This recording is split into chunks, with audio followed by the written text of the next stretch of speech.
गायत्री महामंत्र एक बार मेरे साथ दोहराओ। ओम भूर्भुवः स्वः तस्य वितुर्वरेण्यं भर्गो देवस्य धीमहि धियो यो नः प्रचोदयात्।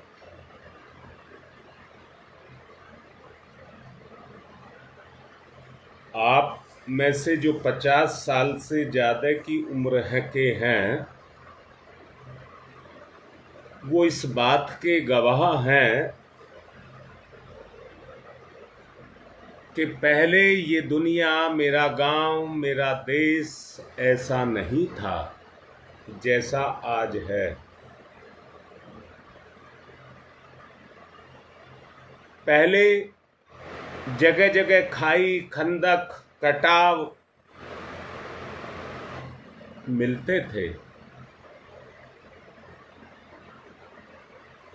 प्राकृतिक जीवन था, परंतु इस 50 साल में आदमी ने इतनी तरक्की की है, गांव कस्बे बन गए, कस्बे शहर बन गए और शहरों की तो हालत ही खराब है। किसके कारण? गांवों की जनसंख्या कम होती चली गई और शहरीकरण की तरफ बढ़ती हुई चली गई।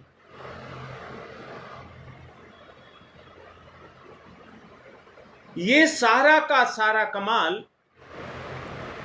उस प्रगति का है जिसको हम विज्ञान कहते हैं।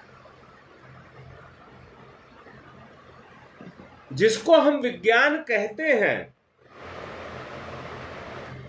इस भौतिक क्षेत्र में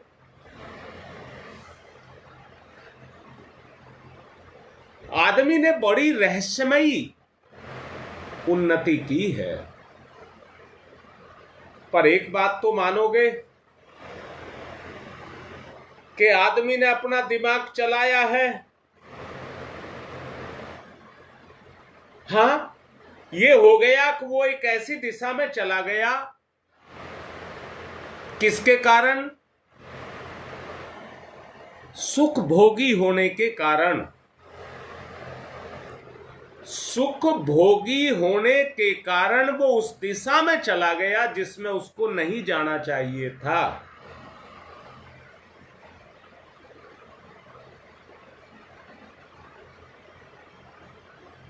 अब मैं आपको उनसे अलग कह रहा हूं कि आप उन साधनों को तो पा चुके हैं, पर इस समय आप अध्यात्मवादी हैं।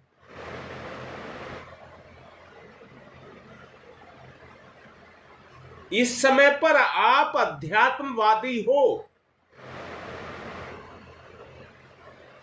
जरूरत क्या है? जरूरत एक है,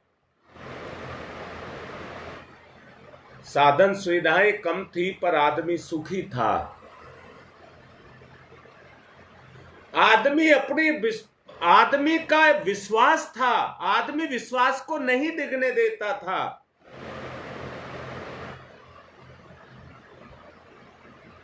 जिस पर सब कुछ टिका हुआ था। मैं इस बात को बुरा नहीं कह रहा कि ये प्रगति नहीं होनी चाहिए थी, परंतु बाह्य प्रगति तो हो गई। वो बाह्य प्रगति हमें साधन सुविधाएं, ऐश्वर्य, सुख तो दे गई, पर हमारे अंदर, ध्यान से सुनना, कुछ इस तरह की चीजें दे गई। लोभ, मोह, बस इन्हीं में सारा बंधा है। लोभ, मोह और अहंकार, ये हमको दे गई। और इस लोभ, मोह, अहंकार ने परमात्मा का अस्तित्व, आत्मा का अस्तित्व, इन सब को झुठला दिया। अच्छा, मैं आपसे ही पूछता हूं, भगवान के मंदिर में नोट की गड्डी रखी है।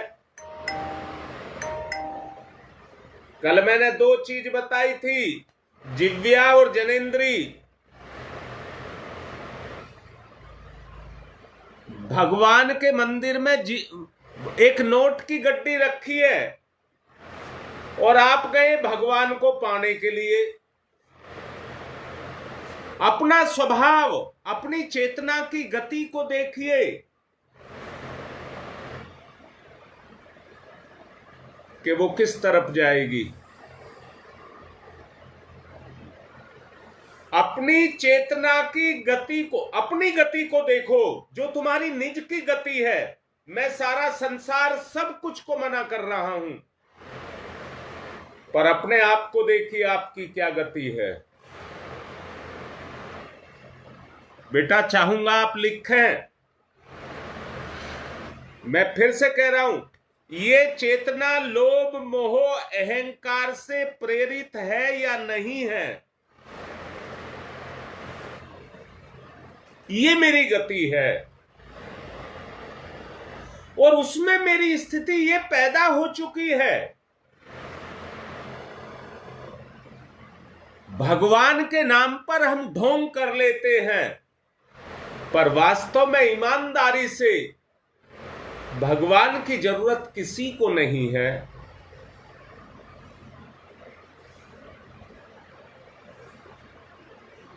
बात ये कह रहा हूं, इसी को कहते हैं भटकाव, इसी को कहते हैं भटकाव। मैं फिर से लाड करके कह रहा हूं, लाड करके कह रहा हूं, ईमानदारी से देखो, क्या मैं भटका हुआ नहीं हूं?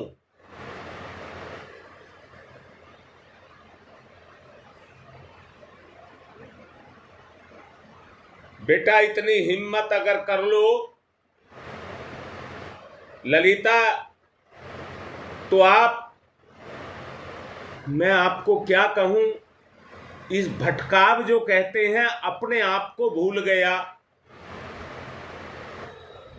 अपने आप को भूल गया। अब समा गया, रम गया, समा गया, रम गया लोभ मोह और अहंकार।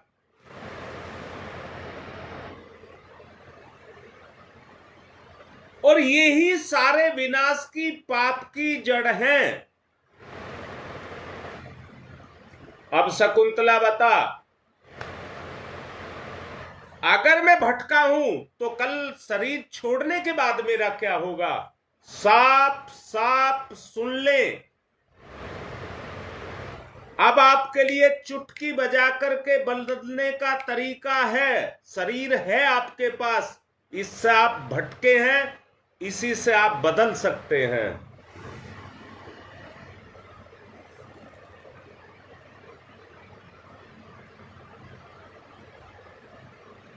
अरे कभी तो सोचिए अपने बारे में, अपने बारे में कुछ तो सोचिए, कभी तो सोचिए।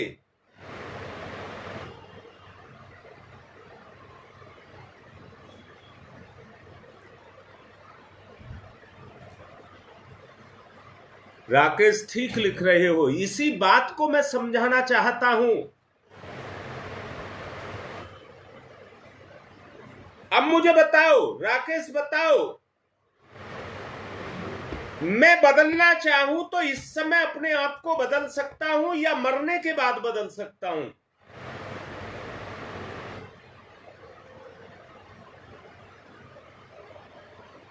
मरने के बाद आप कुछ नहीं कर सकते। मरने के बाद आप कुछ नहीं कर सकते। जिस अवस्था में हो, उस अवस्था को केवल भोगोगे, उस अवस्था को केवल भोगोगे। क्यों? क्योंकि भोग विलास में है, वहां मिलेगा नहीं तो तड़पोगे। वहां मिलेगा नहीं तो तड़पोगे, आपा पीटोगे। ये ही यम का दंड है, ये ही यम का दंड है। भेजा था जीवन सुधारने के लिए, नरक में अपने आप को गिरा दिया। अभी बदल सकती है ना, क्योंकि अभी आपके पास शरीर है।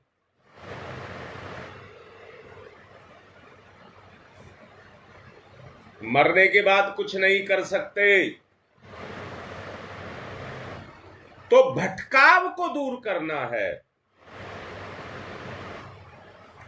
ये प्रवचन सुनना, जप करना, कोई भी साधनात्मक कार्य करना, उसका मात्र एक ही उद्देश्य है कि हम अपने आप को भटकाव से कैसे बचाएं।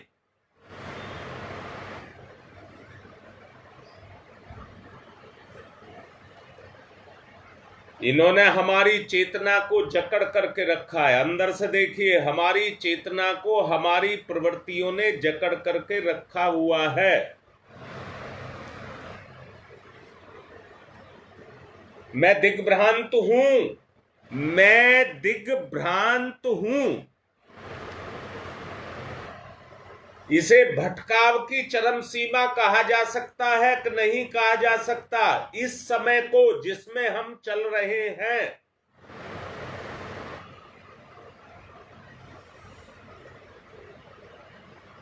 इस समय को जिसमें हम चल रहे हैं, इसे भटकाव की चरम सीमा कह सकते हैं कि नहीं कह सकते?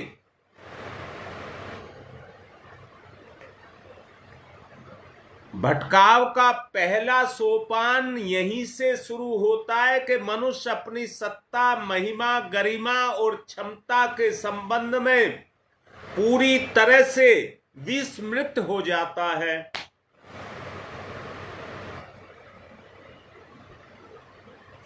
तभी तो बैठा बैठा सिर पिटवा रहा है, समय की मारों को खा रहा है।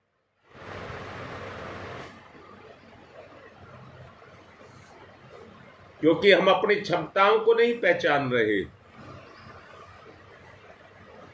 सहयोग बहुत बड़ी चीज है, सहयोग के बगैर आप कुछ कर नहीं सकते। मैं पूछता हूं, पारिवारिक सहयोग, सामाजिक सहयोग, प्रकृति का सहयोग, परमात्मा का सहयोग, पांचों तत्वों का सहयोग, पृथ्वी, अग्नि, जल, वायु, आकाश, इनका सहयोग,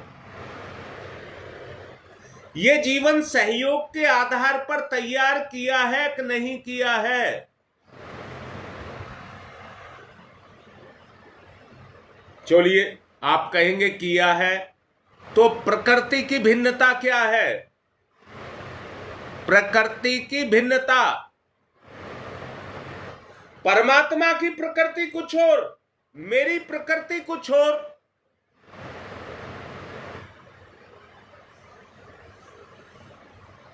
राकेश, अभी जैसा तुमने भी कहा और मैंने भी कहा है, मरने के बाद आदमी कुछ नहीं कर सकता। और एक बात और कह रहा हूं, जिसने बचपन को सुधार लिया और जवानी को संभाल लिया, वो सबसे अच्छा है। बुढ़ापे में भी इतना नहीं होता है।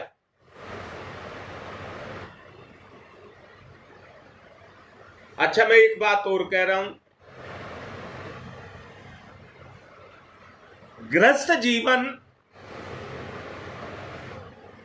लोभ और मोह के बगैर नहीं चलता। गृहस्थ जीवन लोभ और मोह के बगैर नहीं चलता।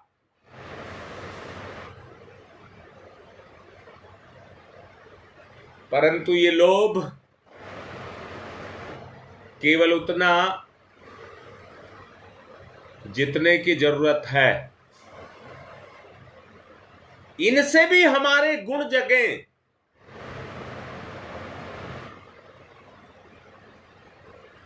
पहला लोभ आदमी अपने प्रति करता है अपनी आवश्यकताओं की पूर्ति के लिए, फिर परिवार की आवश्यकताओं की पूर्ति के लिए, फिर करे समाज की आवश्यकताओं की पूर्ति के लिए।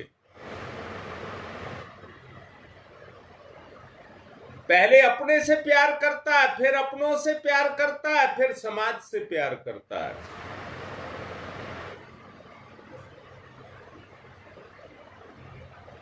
ये विस्तार है, ये आदमी की चेतना का विस्तार है। प्राणी का संबंध प्राण के साथ है।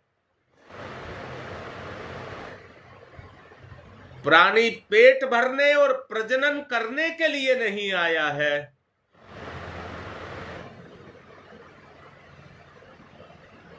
जी पवन,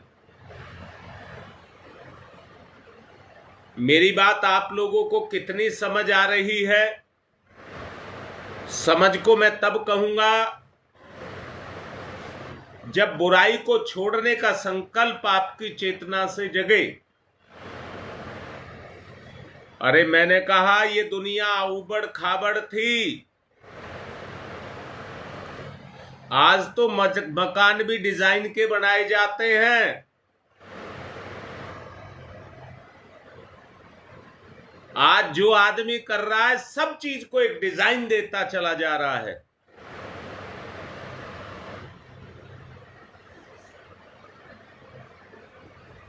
मैं ये कहूंगा, डिजाइन देना है तो अपने प्राण को, अपनी चेतना को देना है। बगैर शरीर रूपी साधन के आप इस कार्य को नहीं कर सकते। अच्छा बताओ, करें तो कैसे करें? करना है तो कैसे करें?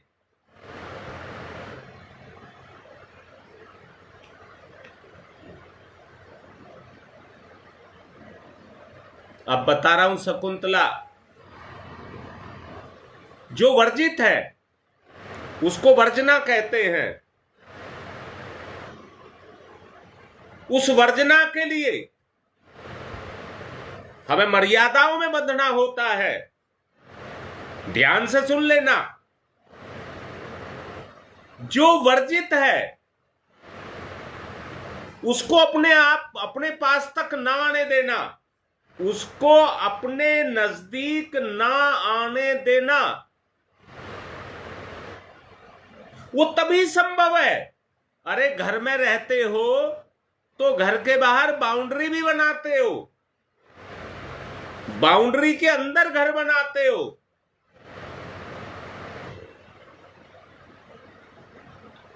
अगर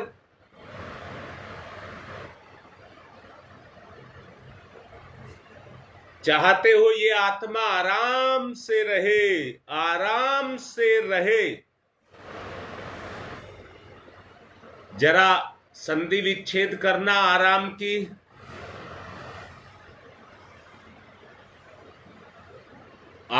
राम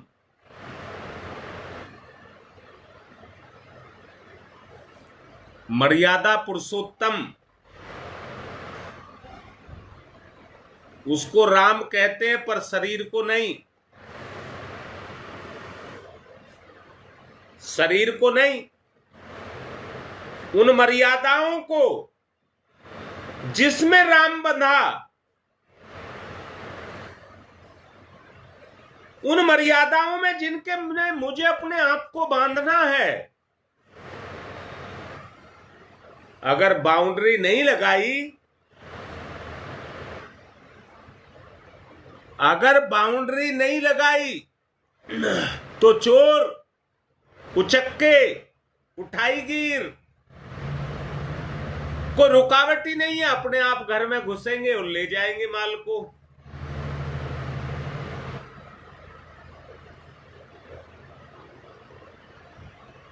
यही बात है राकेश, हम एक सुख की निद्रा में सोए हैं।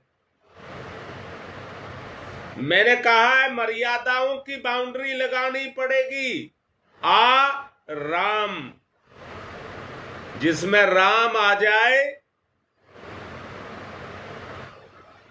और हम आराम से अपनी जिंदगी को जी सकें। आराम, आराम तो समझते होंगे, मैं थक गया हूं, आराम कर रहा हूं। मैं थक गया हूं, आराम कर रहा हूं। अब मैं आपसे पूछ रहा हूं, क्या आराम की जरूरत नहीं है आपको? आपको अंदर से थकान नहीं लगती?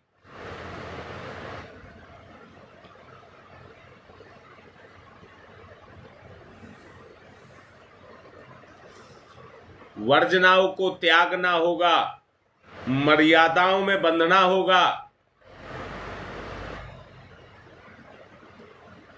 चोर उचक्कों से, उठाई गिरों से बचना होगा। वो बगैर कहे अपना काम अपने आप करते रहते हैं। वो अपना काम अपने आप करते रहते हैं। आकाश में उड़ना है तो इतनी क्षमताओं को अपने अंदर जगाना होगा कि हम अपने शरीर का वजन आकाश में लेकर के चले जाएं।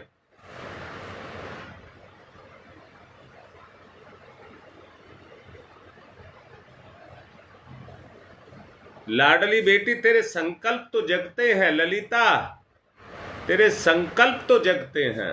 शाबाश, भाव जग जाए, इन संकल्पों के अंदर भाव जग जाए, बहुत आगे निकल जाएगी।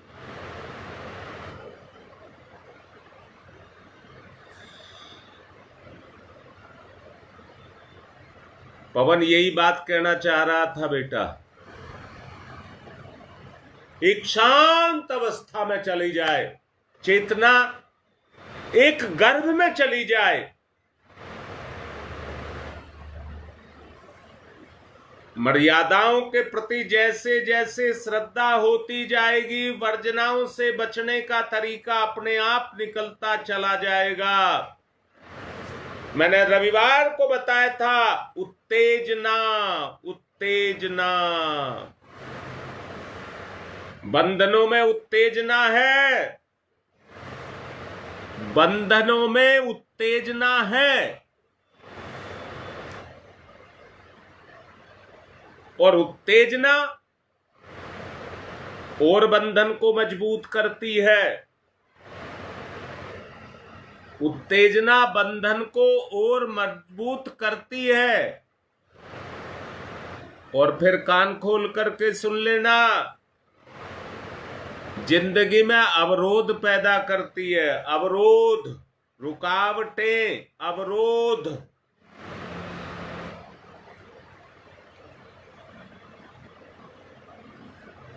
अनुचित को अपनाने की एक ललक इच्छा अपने अंदर से जगती है और उसमें सुख का अनुभव होता है, सुख का अनुभव होता है।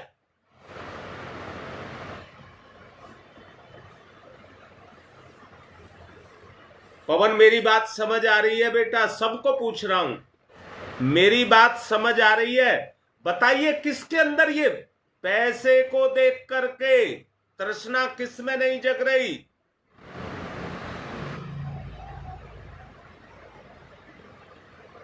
और विपरीत लिंग को देख करके आकर्षण किस में नहीं जग रहा?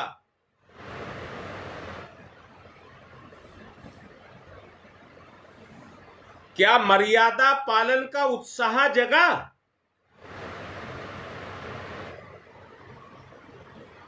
क्या मर्यादा पालन का उत्साह जगा?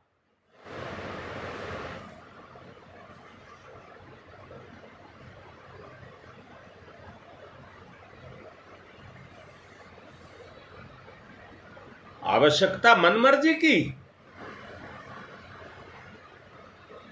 आवश्यकता मनमर्जी की, अपनी मर्जी से चलोगे।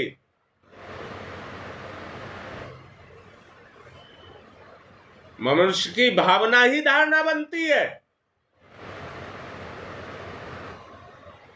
मनुष्य की भावना ही धारणा बनती है।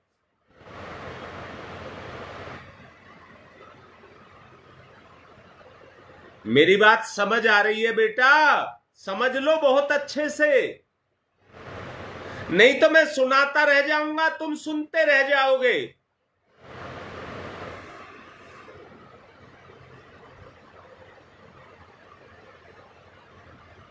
सरोज बेटा एक बात बताऊं,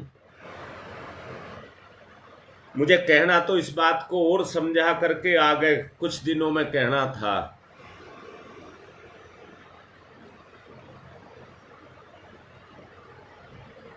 भगवान ने जो करता है बड़ा सोच समझ करके करता है, बड़ा ठोक बजा करके करता है।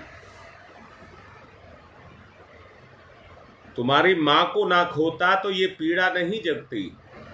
ये महसूस कर रहा हूं और सबके सामने डाल रहा हूं।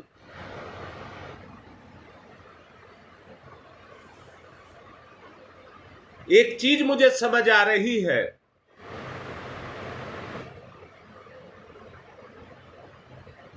जो अपने गुण के स्रोत को नहीं खोलेगा, नशा करने वाला किस कदर तड़पता है। आप लोगों ने देखा होगा, आप लोगों ने देखा होगा नशा करने वाला किस तरह से तड़पता है। पानी के बगैर जैसे मछली तड़पती है, और सचमुच अंदर से कहता है या तो ये मिल जाए नहीं तो मेरे प्राण निकल जाए।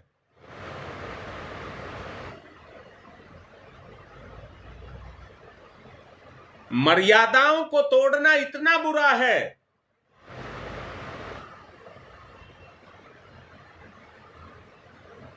शकुंतला बाबू एक बात बता,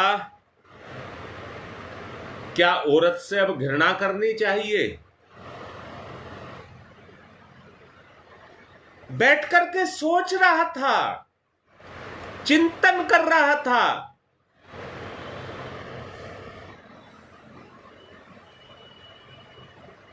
एक बात समझ आई, नारी नारी नीर से बना है नारी। नीर से बना है नारी। नीर का जो गुण होते हैं वो नारी के गुण हैं। नर और नारी एक ही आत्मा के दो स्वरूप हैं, दो पक्ष हैं।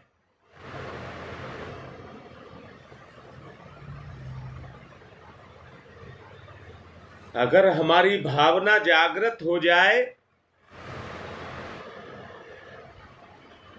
नारी का वो तत्व जो ईश्वरीय गुण है, जो ईश्वरीय गुण है, नर को पाकर नारी और नारी को पाकर नर दोनों तर जाएं। अरे जिसका स्वभाव पानी के समान है, सबकी गंदगी को साफ करती है, सबकी गंदगी को साफ करती है, तो वो गंदा कैसे कर सकती है? वो गंदा कैसे कर सकती है? उसका तो स्वभाव है गंदगी को साफ करना। परंतु दोनों की प्रवृत्ति को देखिए, दोनों की प्रवृत्ति को देखिए। यही कहना चाह रहा हूं शकुंतला, यही कहना चाह रहा हूं। नारी नर को कैसे देख रही है? तो नर गया नरक में, नर गया नरक में,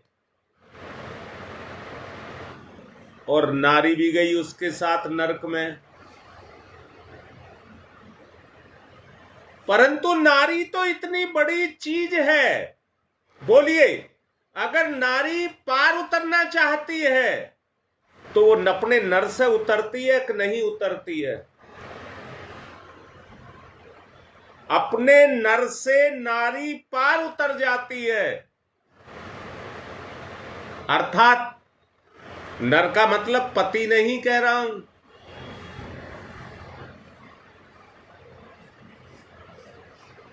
हां, ठीक कह रहे हैं सुदेश, ठीक कह रहे हैं।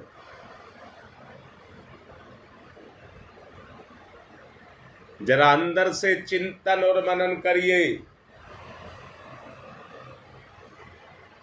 नहीं तो पशु में और कीड़े मकोड़े में और मुझ में कोई अंतर नहीं है। भाई बोलो, कीड़ा मकोड़ा पशु, इनमें और मुझ में कोई अंतर नहीं है। वर्तमान में मैं अपना निर्माण कर रहा हूं। कीड़ा मकोड़ा, पशु या नर से नारायण या मुक्ति, ऐसी तो बड़ी विशिष्ट आत्माएं होती हैं जो अपने जन्म से और कर्म से मुक्त हो जाएं। अपने जन्म से अपने ऐसे कर्म करें कि मुक्ति को पा जाएं।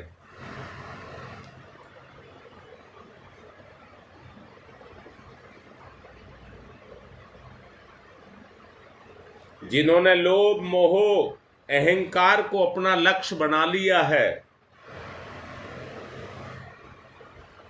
उन्होंने नर्क का रास्ता खोल करके रखा है। नर्क का रास्ता खोल करके रखा है। उचित और अनुचित, इसका अंतर किस प्रकार किया जाए।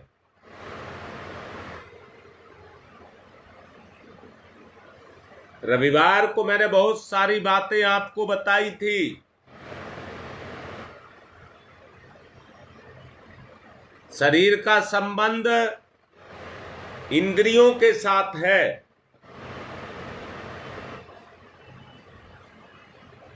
अब इंद्रियों की विशेषता, अच्छाई बुराई सबके साथ है। अच्छाई को लाना है तो मर्यादा, बुराई को लाना है तो स्वच्छंदता।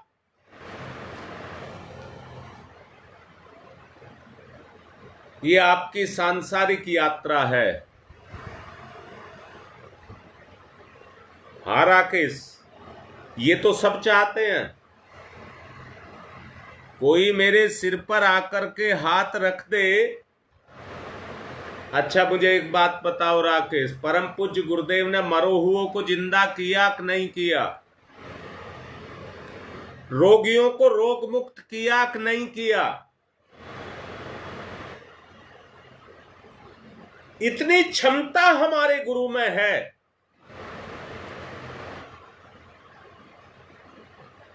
तो गुरु क्या नहीं कर सकता? पात्रता तो चाहिए।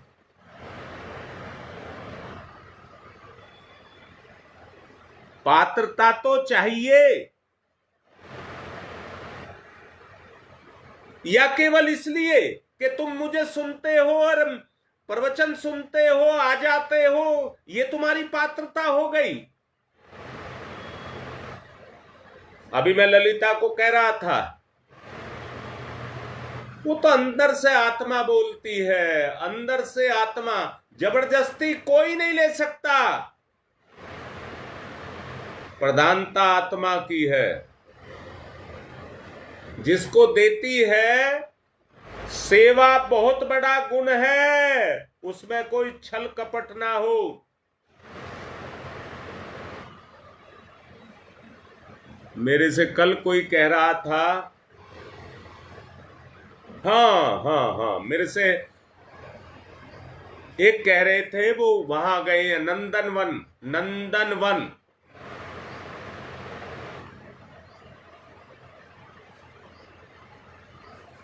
वहां उसे एक बहुत बड़े कोई सन्यासी मिले, सिद्ध पुरुष मिले। वो कह रहे थे मैं वहां गया, मेरे भाव को देख करके उन्होंने मुझे अपने पास बैठा लिया। और पास बैठा करके आत्मा से भरे हुए प्रेम को मेरे ऊपर उड़ेलने लगे।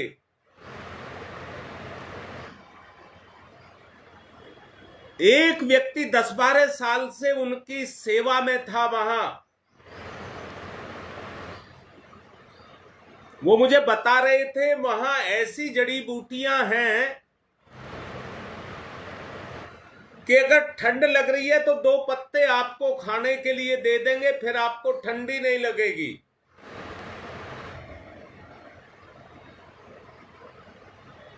वो मुझसे बता रहे थे कि भूख लगी तो कुछ काढ़ा बना करके दे देंगे तो आपकी भूख चली जाएगी।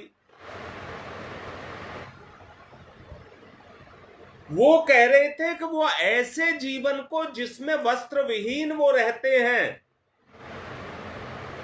कह रहे थे शरीर तो शरीर है, जब वहां बर्फ जम रही है तो खून क्यों नहीं जमेगा।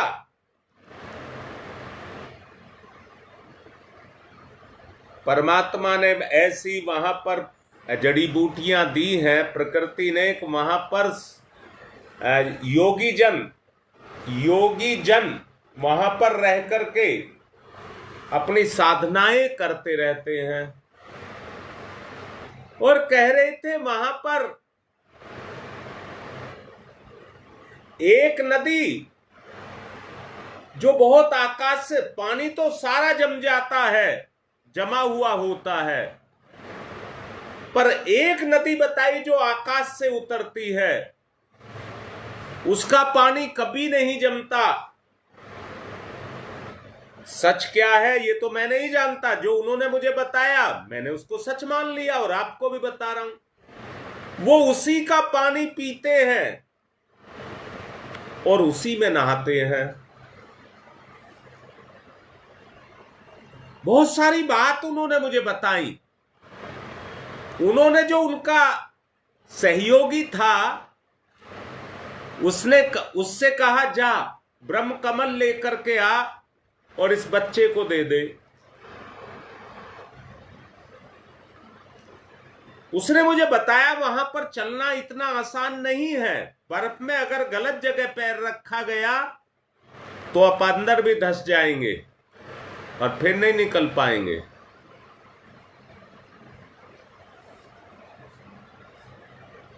क्योंकि बर्फ में चले गए तो धंसते के साथ ही तुम बर्फ बन जाओगे, बर्फ तुम्हें चारों तरफ से घेर लेगी।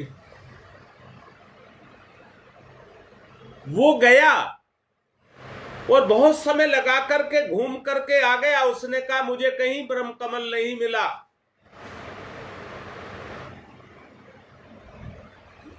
उन्होंने कहा मैं अपनी अंतर्दृष्टि से देख रहा हूं कितने सारे ब्रह्म कमल यहीं पर खिले हुए हैं।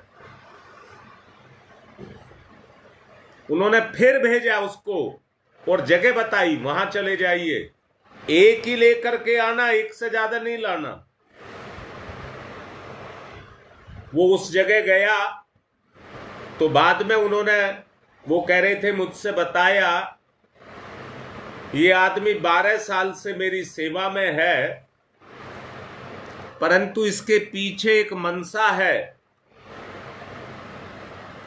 कि मैं इसको कोई ऐसी जड़ी बूटी बता दूं कि ये धरती पर प्लेन में जाकर के उसका बेचे, उसको बेके और बेच करके खूब पैसा कमाए, पैसे वाला बने। इसकी चेतना पर तृष्णा काम कर रही है, रात दिन मेरी सेवा करता है, परंतु मेरी आत्मा इसे कुछ नहीं देती। मैं तो देना चाहता हूं पर मेरी अंतर चेतना से ये कुछ नहीं ले सका। इस एक कमी के कारण, वरना ये 12 साल में कितने आगे ये ज्ञाता हो गया होता, उस जड़ी बूटी का ज्ञाता हो गया होता। परंतु ये वहीं का वहीं है, जैसा आया था वैसा का वैसा ही है। नंदन वन में मेरे साथ जरूर रह रहा है पर आज तक ये मेरा फायदा नहीं उठा सका।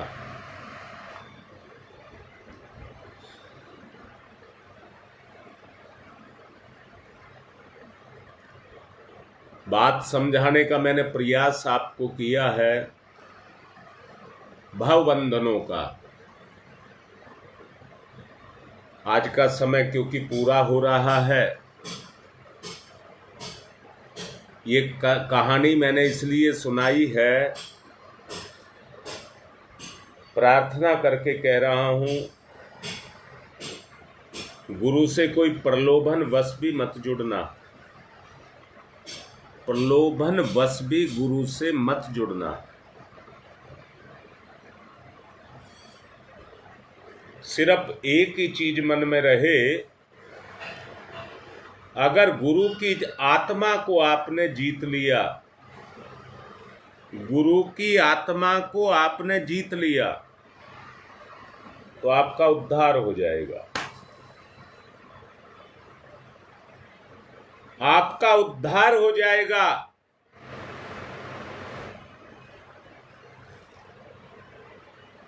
राकेश बहुत अच्छे से बड़ा लाड करके कह रहा हूं, अगर अपना उद्धार करना है तो किसी तरह से गुरु की चेतना को जीत लीजिए। ये बात अवंतिका लाइन पे है। मेरी जिम्मेदारी एक फैक्ट्री का काम था, कल इसने अपने ऊपर ले लिया, कह दिया गुरुदेव मेरे होते आने की जरूरत नहीं है। मुझे लगा मेरा सिर कितना ऊंचा हो गया, मेरे बालक बड़े हो गए, मुझे लगा कि मेरे बालक बड़े हो गए, और अंदर से दुआएं निकल रही हैं, इस लड़की के लिए दुआएं निकल रही हैं।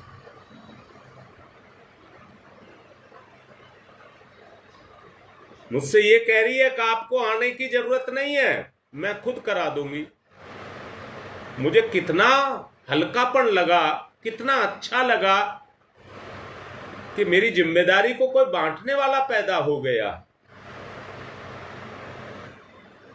बेटा ये मेरे गुरु की जिम्मेदारी है, जो मेरे पास है, जो मैं कर रहा हूं, ये मेरे गुरु ने मुझे दिया है, और मैं किस लिए कर रहा हूं कि उनकी कृपा मुझे मिलती रहे।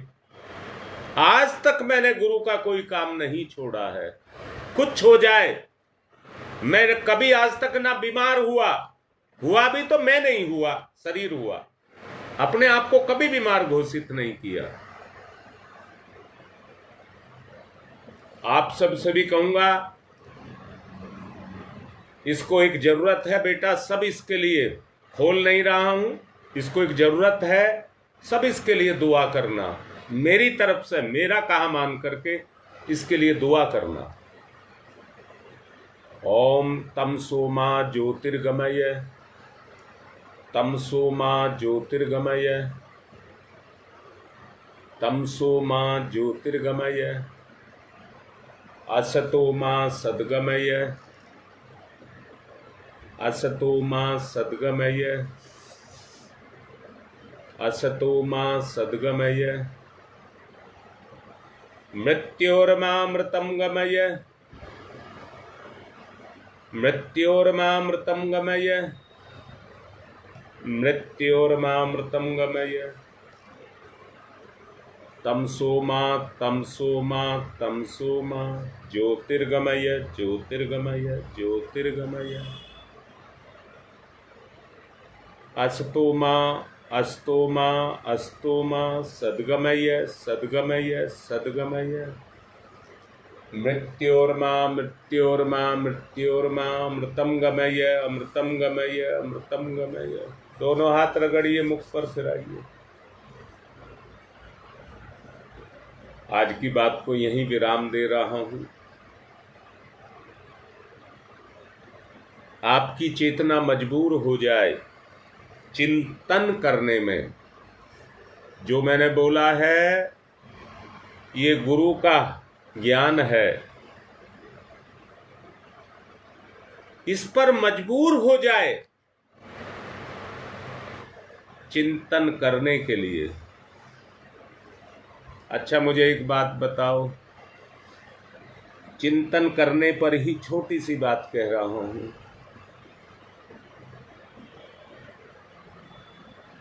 अगर तुम पति हो, तुम्हारी पत्नी तुमसे नाराज हो जाए, तो जब उत्तेजना है, आवेश है, तब तो आप कुछ से कुछ बोलोगे, परंतु कुछ देर बाद में अंदर से कुटर कुटर होने लग जाती है। मैंने गलत किया, ये नाराज हो गई, मैंने गलत किया, ये नाराज हो गई। वो आत्मा बोलने लग जाती है। यहां पर एक बात और जोड़ लेना, ये तो समझ आता नाराज हो गई, पर यह समझ नहीं आता क्यों नाराज हो गई। बस उस क्यों को समझ गई तो फिर कभी नाराज नहीं होगी। इसलिए वो भावना आपको कुटर कुटर करने लग जाए, काटने लग जाए अंदर से। अपना परिशोधन करना है। यज्ञ तप जप जो कुछ भी कर रहे हैं उसी के लिए कर रहे हैं, अपना परिशोधन हो जाए। आज की बात संपन्न।